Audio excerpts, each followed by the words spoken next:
મીડિયામાં મિત્રો થ્રુ આ એક વિડીયો અને એક લોક કલાકાર છે એની ફરિયાદ આવી હતી. અમે પ્રાથમિક તપાસ કરી છે. 25 તારીખે દર્દી આવ્યું હતું વાહન અકસ્માતને કારણે, માથામાં ઈજાને કારણે. લગભગ 9:30 આસપાસ દાખલ થયા હતા અને પ્રાથમિક સારવાર પછી હોસ્પિટલના સ્ટાફ સાથે જ એમને સિટી સ્કેન કરવા મોકલ્યા હતા.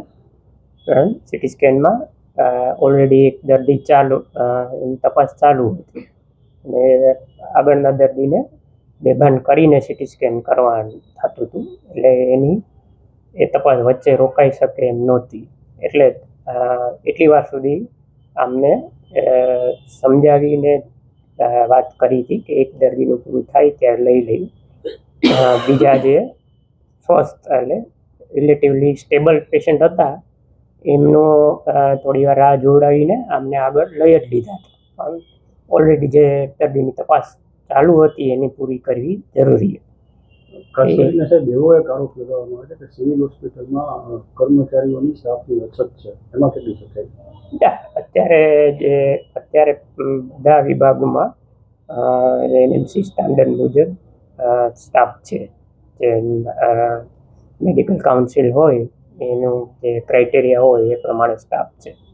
સર, આવું તો ઘણી વાર બનતું હશે કે એક સાથે 2 દર્દીઓ આવી જાય તો બીજા દર્દીને વેઇટ કરવી પડે, એના માટે કોઈ બીજી વ્યવસ્થા કરી? ના, એટલે જ અમે અમારા અહીંના સ્ટાફ સાથે જ એમને મોકલીએ છીએ. અને જો દર્દી એટલું સિરિયસ હોય કે એને આ જે વોર્ડથી સિટી સ્કેન લઈ જવામાં તકલીફ થાય એવું લાગે અમને, તો ડૉક્ટર પણ સાથે જાય છે.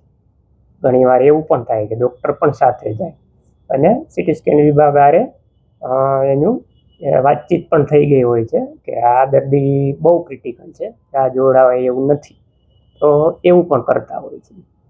ખાસ કરીને જે આરોપ છે કે 2 કલાક વેઇટ કરવી પડી, કેટલું એમાં સત્ય? ના, એ મેં કીધું એમ એક દર્દીની ચાલુ હતી તપાસ, પછી પાછું આ દર્દીને તપાસ માટે લીધું ત્યારે એની બીમારીને કારણે એને હલતા હતા.